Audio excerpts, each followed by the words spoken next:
This is Solo P1. Welcome, welcome, welcome. Welcome to episode 4 of the Football Ballers. In a minute, I'm going to bring in Toto Hammer, but I just want to say a few words before we start the show, before we start the intro. Look, we're going to be talking about briefly tonight about these rules, what's going on with Everton getting charged. It got announced today that I think Everton's getting charged and Nottingham Forest for overspending. I don't know how that works out. Nottingham Forest overspending.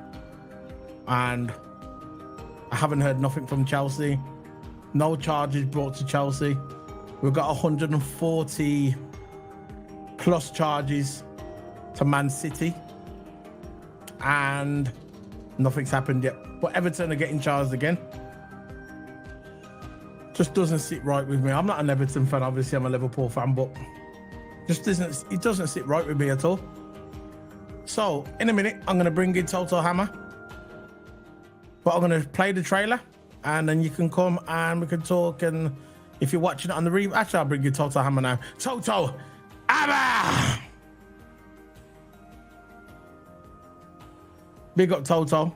Toto, can you hear me? Big up, bro. Yeah, big up, man. I'm going to play the trailer so we can do the intro and we can start it. So we are recording now. We are live.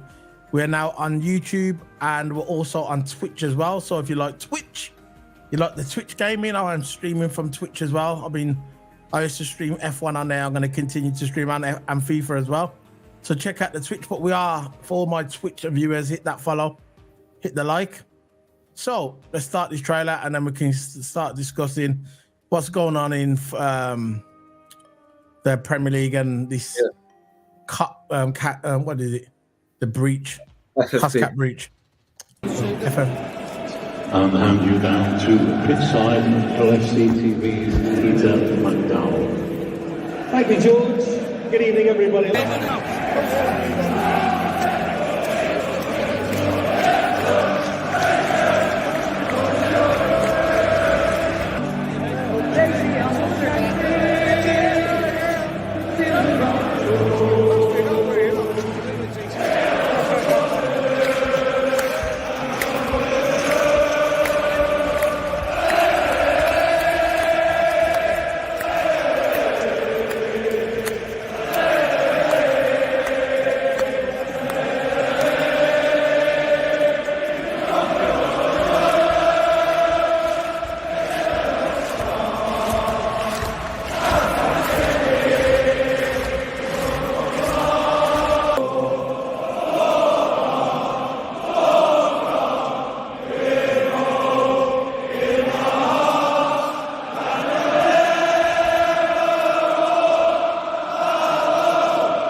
There we go. We're back. We're back. We're back.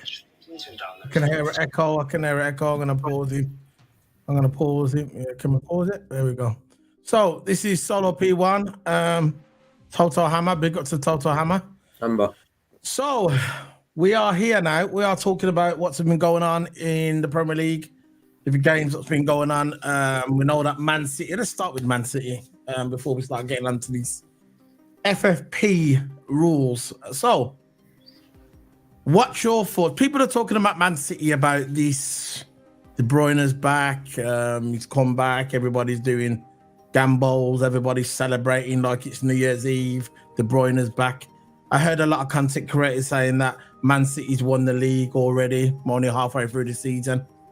I'm not denying they're not the favourites, but you can't just come out and say that they've won the league and the league is only halfway through the season. Yeah. But it is what it is. That's a football fan sometimes. Some fans get over emotional, very reactional, but it is what it is. So, what's your thoughts on Man City? I'm not really going to go about the game that much. I'm just going to talk about Man City. What's your thoughts on Man City and what's been going on with De Bruyne? What's your thoughts on it? To be fair, right, I think Man City was probably lacking that creativity, even though they were a good team anyway and they had depth. You had Haaland injured, and of course you had De Bruyne injured, two key players.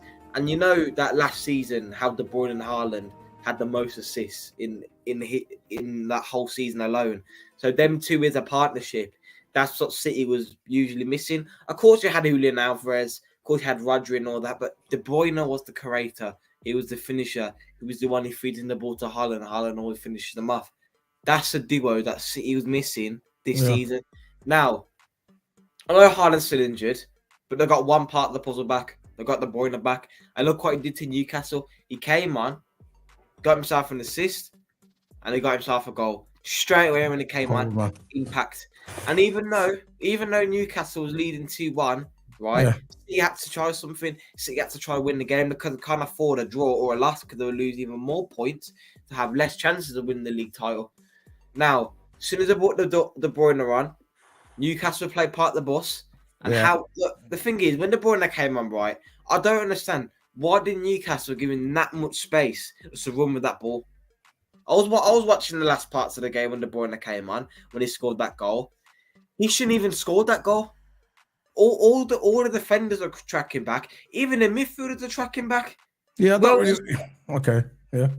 Even midfielders are tracking back, defenders are tracking back, and no one was really on him. And he had all that space in the world. I'm telling you now, if you give De Bruyne that much space on the ball, he will finish. He will do something about it. So De Bruyne coming back to Man City, it's got to be one part of the puzzle. Then it's Haaland, and then I think when that duo comes back, I think City will be scoring more goals. But it's not necessarily like that. It could go both ways. You know, Haaland used to come off an injury. It could go both ways. So De Bruyne coming back is really having a change to. So, what I'm saying is, look, he's a brilliant player, generational talent. But what is it with the football community? As soon as he comes back, people said they're comparing him to Salah. What is it with these fans of the fan base comparing him to Salah? As soon as he comes back, let's face it, he came back at a cup game against Rotherham. Was it Rotherham, one of them, or Wrexham?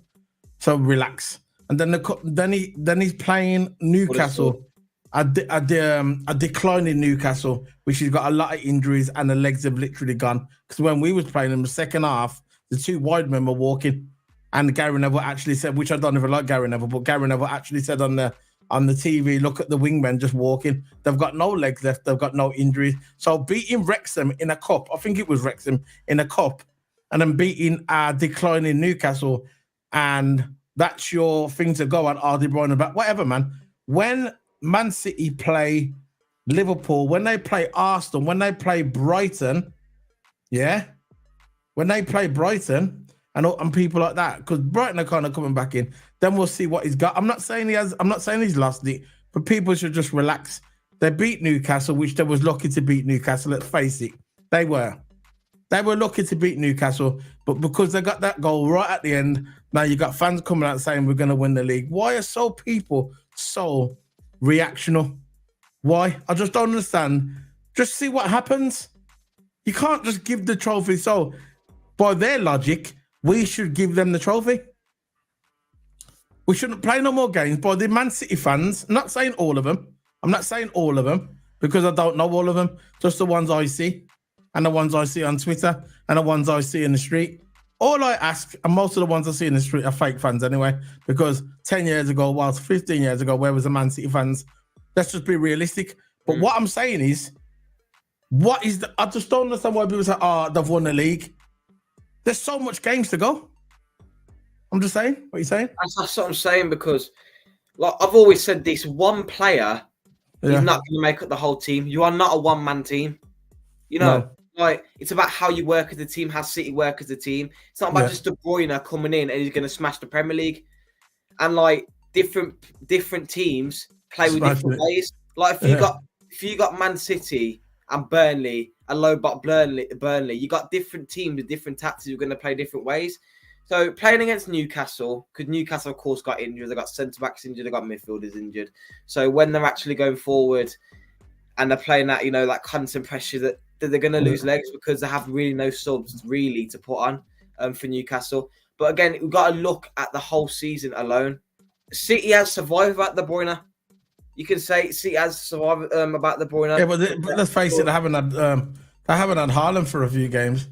No, because I think Haaland got a hamstring or something like that. They're struggling with a muscle. But I think, in my opinion, soon as that De Bruyne and Haaland combinations come back, I think they're going to score more goals. But again, it can turn around with different teams. That's all I'm saying. It can turn around with different teams as they go in the season. Of course, we've got cup games coming up. Of course, you've got Champions League. So De Bruyne will have to prove himself in them major tournaments.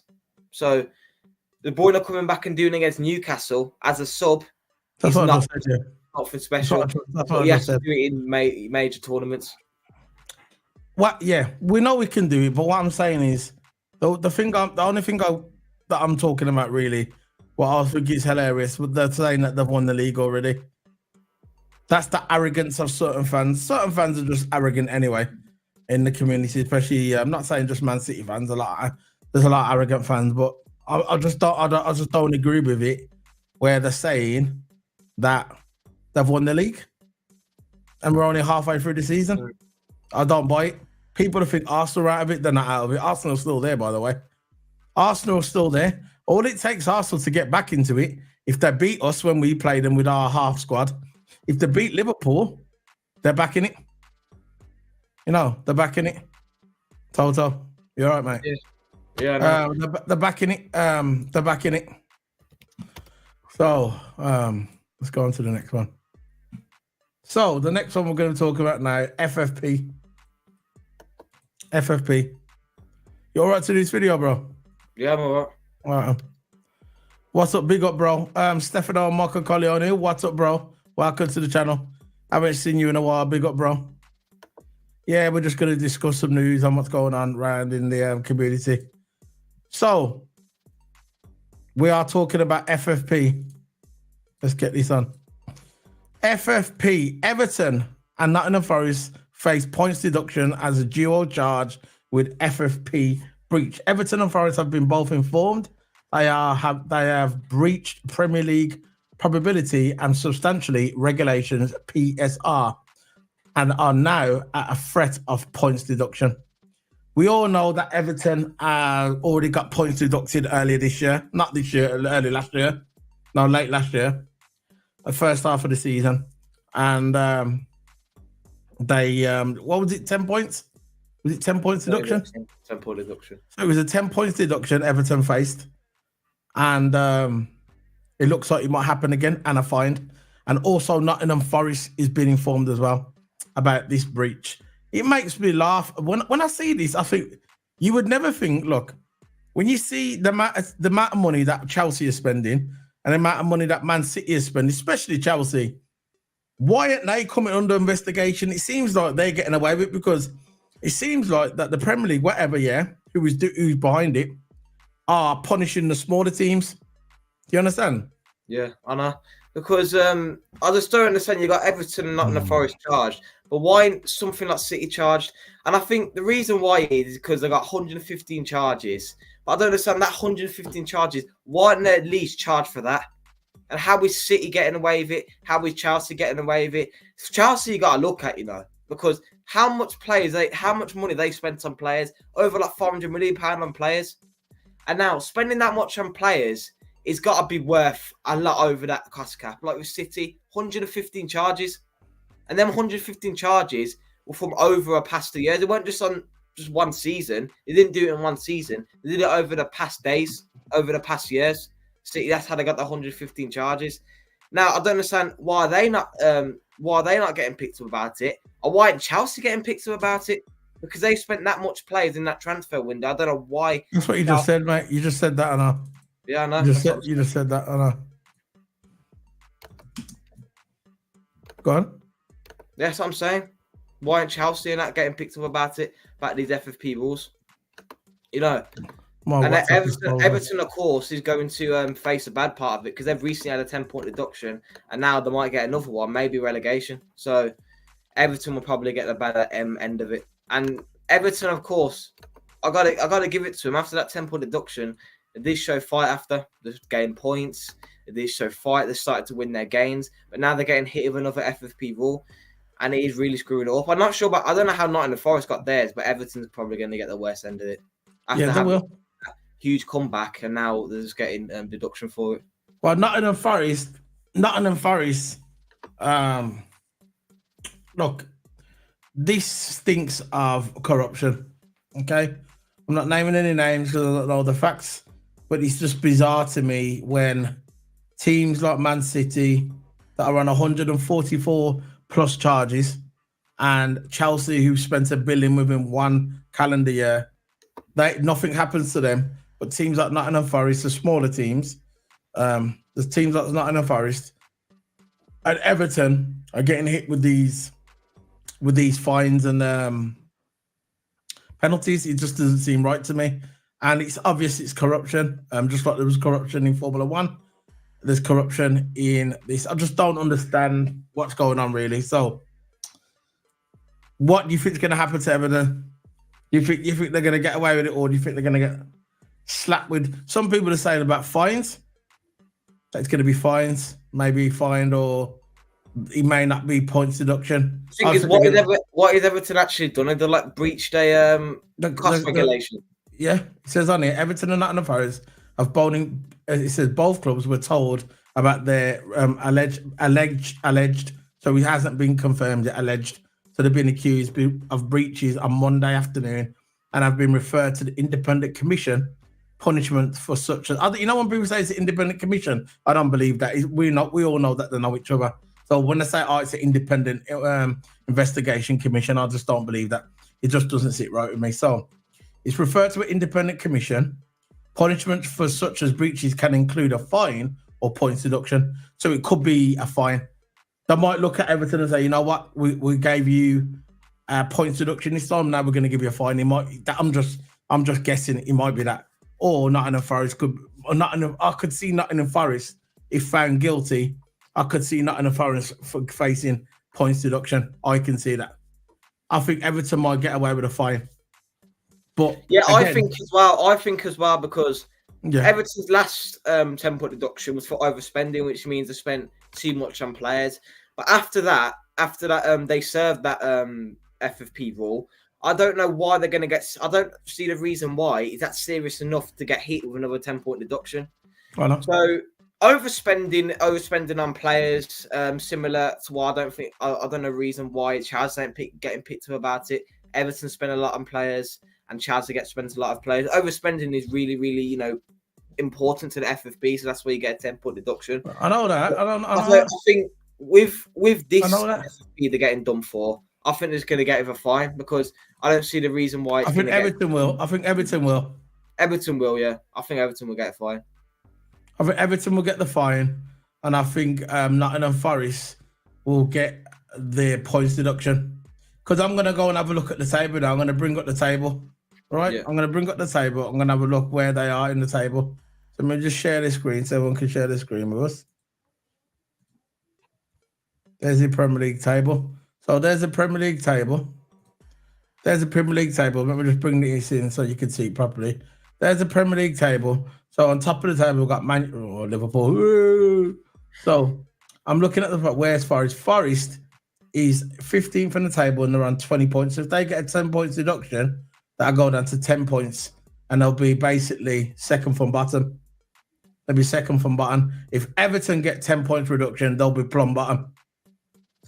So it's not going to work out for any of them, really. I think Nottingham Forest is the better team. I think Nottingham Forest could probably get out of it if they get a 10-play penalty now. I think they could get out of it, but Everton will be finished, I think. I think Everton might be finished. And it's a shame. It's a shame all this is happening with the Premier League. It's a shame. So what you're at? So looking at more news before we head off. The Genius Liverpool and Crystal Palace swap deal and would be massively benefits to both clubs. So what they're talking about this now. Despite Liverpool, this is there. Can you see that? Yeah, despite Liverpool's less than cerebral injury problems this season, they appear to be taking a rather calm approach to the January transfer window. You don't say. I don't want to get done for the copyright here, so I'm going to undo it. You know. So I'm going to do that. There you go. It said the latest transfer rumours suggest that Liverpool could be putting their ducks in a row ready for the summer rather than scrambling around for the game changing recruits this month. The Reds could well bring in a beneficial reinforcements before February, but there have been very few reports of any advanced talking stages between the clubs. So basically what they're saying in here, Liverpool might be going for, we might get a centre-back maybe, because that is heavily linked now with a centre-back. I watched a podcast today, a very credible podcast who's got links to Liverpool. I watched it on YouTube, and there's rumours now that we're going in for a centre-back, which we definitely need. If we can get a centre-back, I'm good with that for now. Because if the people start coming back, okay, whatever, yeah, we'll start coming back. But they are going big in the summer. That's the rumours. Well, I've heard this before, but that's the rumours that we are going in big this summer. What's your thoughts on us maybe bringing in a centre-back? And what are your thoughts on about the summertime? Do you think this rumour seems like credible? I heard that. One more thing, sorry. But there's another thing as well. Thiago's supposed to be going. Rumours that he's going to Saudi Arabia, which I'm happy about. If we can get money on him. At the end of the day, right, a player like Thiago, he's going to get a lot of money when it goes to Saudi Arabia. So making that money to go buy out a class midfielder, a class centre-back. But I think since he's not really, I know it's now. He's wrecked. He can't come back. I know it's now the 15th of January and there's still 2025. There's still about 15 days left of the transfer window. I still think instead of just sitting back and wait for our injuries, we need to go buy out a left-footed centre-back or a DM, someone like that. But I would prefer a left-footed centre-back because Gomez can't be covering the left-back position and right-back position and the centre-back position for long, because we did that last season with the players. Klopp was too arrogant to buy someone because we won the Champions League and all that, and Klopp was too arrogant to buy someone. And look what happened. Fabinho lost legs. Matip lost legs this season. Even though Matip's looking better this season, he lost legs last season. Yeah, but I think but I think now we are starting to. If we're going to start resting our players, yeah, like Van Dijk, we need to rest Van Dijk more instead of because we're playing almost every single game.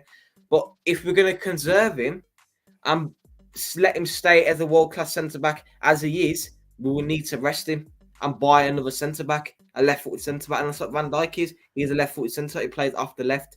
Yeah. So if we get that kind of centre-back, and maybe we could go for centre-back that can play both sides, something like Gomez. Yeah, that's what I was about to say. I think that's what we're going for. That we're supposed to be linked to a defender who can play both sides, which would be good for us because you know what Klopp is like. Klopp likes to buy players that are versatile, that can play multiple roles. Like that's why you got McAllister. This is why you got Szoboszlai. This is why you got Gravenberch. He likes players that can play multiple roles, not just centre back. I'm gonna buy you to be a centre back. Can't play left, can't play right. Like the old days, it's the old football teams. We used to buy a right back, and the right back just stays right back. Left back just plays left back. Now, in today's football, you want players that can play multiple roles, and that's what this guy, what we're supposed to be bringing in. Rumours that we need. We do need a centre back. We need someone who can play both sides. We do. And that's the fact of the matter is, as soon as we lost Matip, if Matip wouldn't have got injured and Matip would have stayed with us, I would have said no. But because Matip got injured, it's essential that we buy a centre-back in the January. If they want to go big in the winter, go for it. Okay, go for it. But now we need a centre-back. So let's go through the games. Before we head off, we're going to go through the results. Okay, I'm going to share the screen with moi. So now, by the way, Tota Hammer is knackered, by the way. He's knackered. But this is he's showing his dedication, by the way, guys. So if you're watching this on the stream, he's knackered.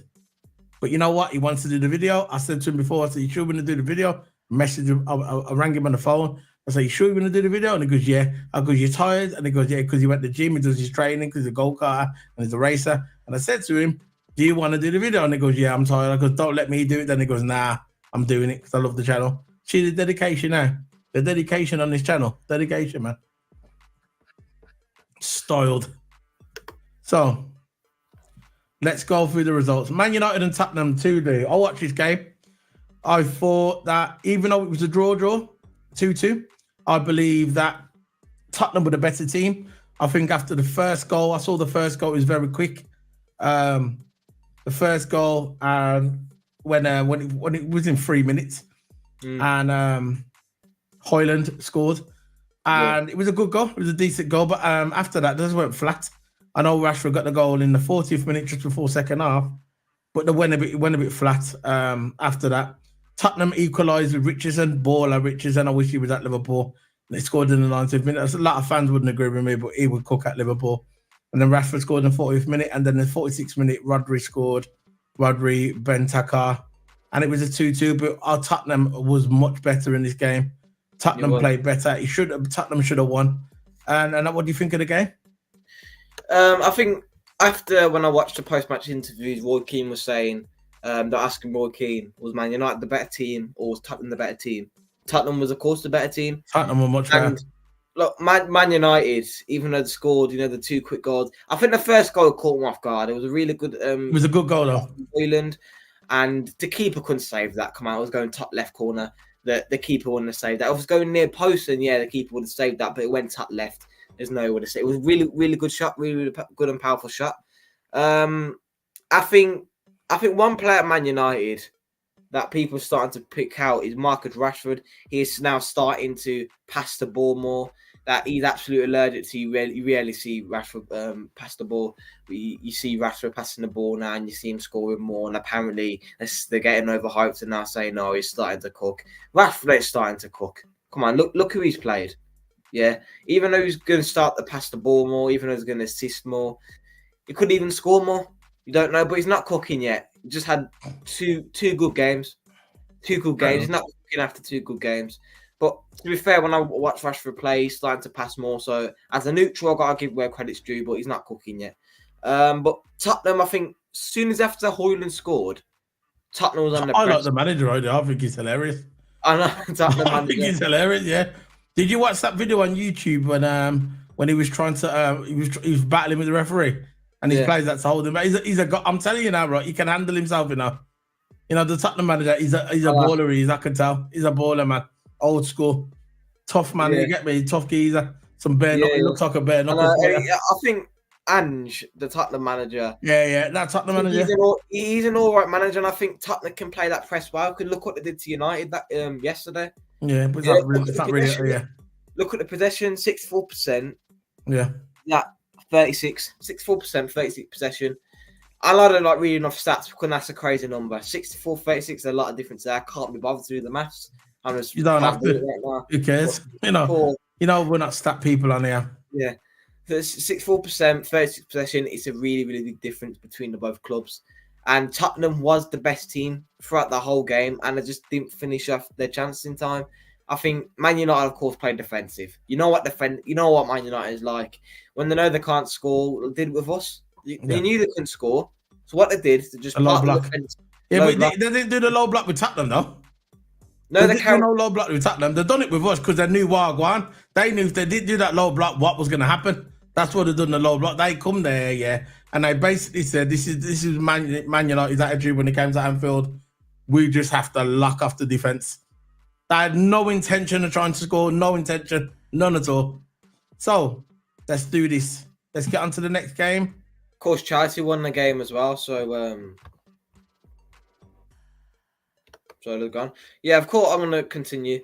Of course, you had Chelsea's game as well. Chelsea actually won the game, which put them ahead of Man United. So Man United was treating this like a cup game because Man United want to get up in the table and want to at least get Conference League or Europa League.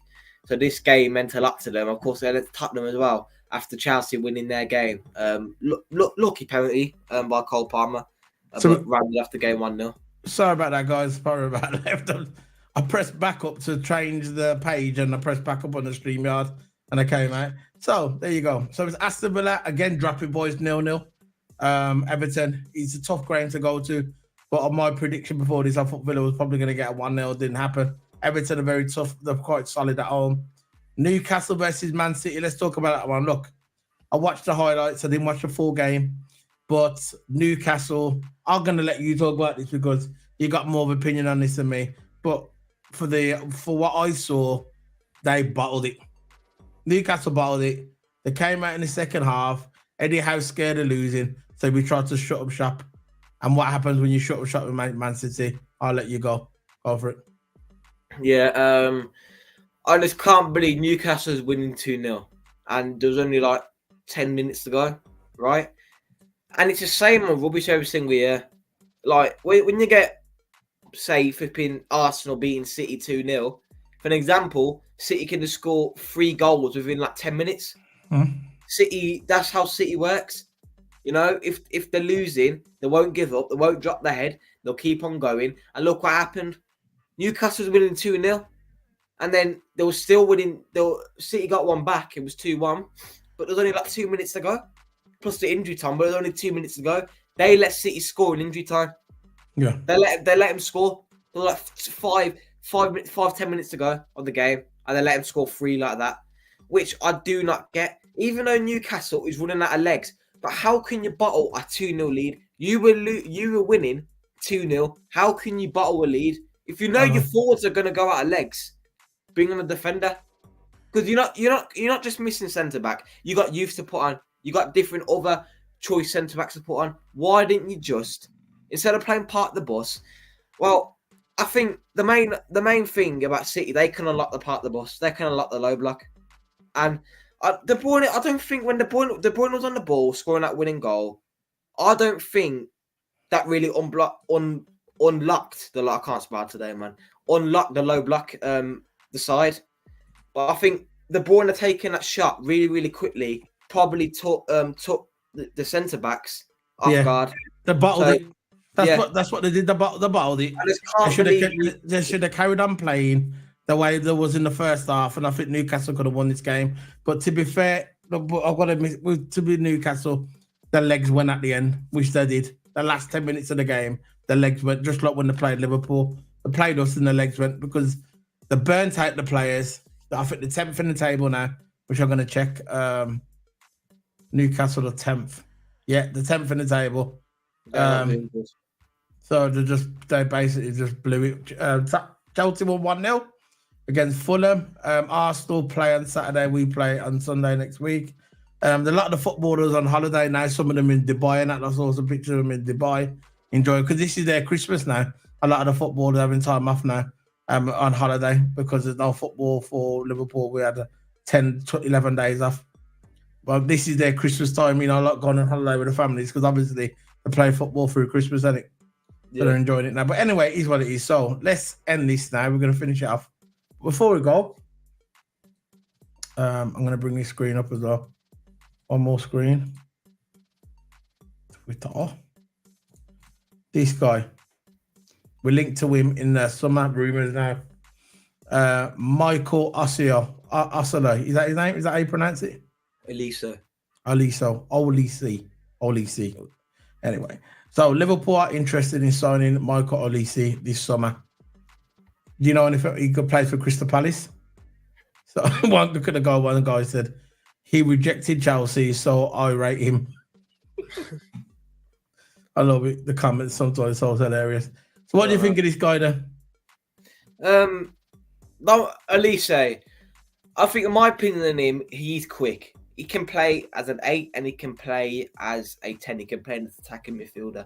See, His main role is an attacking midfielder, and of course, he can play 8 as well. that's the And DM we're looking for. Thing that I like about Elise, he's really explosive from the ball. He got the skills, he got the dribbling, and he's got the finishing touch. So if he wants to come in behind the strikers, if he wants to get in behind the strikers and say if the striker's not there, say if Nunes is probably drifted off to the left and looking for that extra pass, Elise is the kind of person to be there and finish it off. So Elise come to Liverpool, young player, fast player, he would fit into our system. That's what I don't know. I'm not gonna hold my hands up. I do not know really nothing about this guy, but when I see him play, right, there's some of the time I see him playing the highlights, or I might catch a little glimpse, a little flash of the game. Elise is always performing, man. And if you look at his recent form, I think he scored a double in his last game. I don't think he scored any in his last game, but the game after that, he scored a double. So he is cooking for Crystal Palace right now.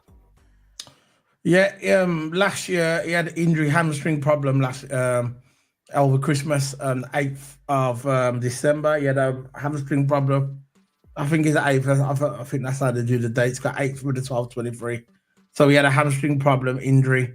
He missed the Sheffield United game. He missed Arsenal game, Brentford, Wolves, Aston Villa, Fulham, Man United, Nottingham Forest, Newcastle, and Tottenham, and Burnley. He came back in November to play Everton, which was a 3-2 win, but I'm not sure if he scored in that game. But he's just come off a hamstring injury, so there's no really big major injuries apart from that one at the moment. And yeah, so I'm just looking at if he scored in any of them. But yeah, he's been back since then, and it seems like he's going strong. And I'm looking at his stats. And his stats seem good. He's a defensive midfielder. He can play DM as well. Yeah, that's what I mean. Defensive midfielder. CDM, whatever you call it, DM, whatever you want to call it. Yeah, and he was born in London, so he's English. He's got he's a French citizenship, but he was place of birth London. So he's French, but he's got London citizenship, so he can actually play for England. He can actually play for France as well. Because you can have joints, you can have a choice who you want to play for. His position is right winger. He's right winger. His position is basically he can play an 8, a 10, and a 7, and he can play off the right as well. So Elise, what I like about him is really versatile. If you want him to play DM that day, he'll play DM that day. If you want him to play 8, 10, or right wing, he will play that's the kind of player that I want at Liverpool, man, because exactly. We need a player that could cover all positions. We can't just get, say if we miraculously get Haaland, the only position he can play is striker. You know, he's dead position. He can play centre forward, striker. Any striker can play centre forward. Right? Depends what it is. Depends how the role is. If you can play with a striker, yeah. We're not looking for players like that. We are looking for players that can play both sides. I'm going to go back to my Gomez point. He can play anywhere at the back. Anywhere at the back. Endo can play DM and he can play 8. So we're all, even though it's either one extra position, that every little helps. Yeah. No, like at least he can play multiple. He can play, like you said, he can play DM. He can play 8. He can play centre mid. He can play cam. He can play right wing, as you just said now. So if he can play DM and right wing, and when Salah's off, he can fill it. So we can have Elise and Elliot both as backups, because if we're going to get Elise, we've got to get him now, because Salah's still got his AFCON. He's drew his game. If he would have lost, he would have probably, I think he would have been out because it's round 1, and I think they're going to play a replay game. Yeah, he drew. Yeah, he so drew, Salah, you mean Egypt to drew, the 2-2. He scored the second goal to for them to draw. They was losing, actually. So people saying that they haven't got the biggest. People are saying they haven't got the biggest. They're not really the favourites. They said that they'll probably get knocked out in the group stages, which I know that please a lot of Liverpool fans. I'm looking at his stuff on here, but he scored 5 goals this season in the Premier League. 5 goals. I don't know about the cup games overall, but there is Premier League goals, 5 goals. So that's okay. Scored more than Nunes. Or has Nunes scored about 5? Like I think Nunez has got 6 now. Gakpo's one behind him now. Yeah, I think so. So he's had 5 goals this season. And yeah, you look at the end of the day, he's had 72 appearances. He's had 9 goals overall. 19 wins. He had 9 goals in attack. Yeah, he said shots 97, shots on target 33, shooting accuracy 34%, but he's not striker, is he? Hit woodwork twice, big chances, missed once. He's only missed 1 big chance. So it is what it is, man. Let's see what happens. We know how these rumours go. They never come to fruition. There's always some sort of balls up with us, you know? But it is what it is, man. Pause. That sounded wrong. I got to get these cameras sorted. I'm all over the place. There's a lot here. Yeah. So we're going to be heading off then. Thanks for watching it. This is episode 4 of the Ballers Show. Remember to smash them like buttons. Sorry, it was a bit early, bit late. I mean, it's I've been busy all day with life, and I've just got back and I decided to do a video. I'm tired, as you can see in my eyes. I'm tired. Total Hammer's tired as well. Yeah. But we had to do the video because we're committed to the channel. Look out for some pre-records tomorrow. Might be doing a Formula 1 video tomorrow.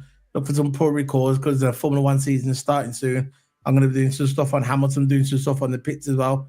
Mercedes working on a new pit team, new training for the pit team. So it's looking good for Mercedes. There's good rumours coming out of the garage as well. Hopefully Mercedes can get the stuff together and challenge Red Bull this season, please, and make it an entertaining race. Yeah, that's what I want to say. More season last season, man. I want it to be a good season. Yeah, where at least the top 5 teams were involved. Yeah, it is what it is. So let's finish there. So big up to everybody. Smash the like button and subscribe. Big up to everybody. And before we go, I was gonna put some. I don't know. It just doesn't work now. Let's go. See you later, guys. Big up. Bye.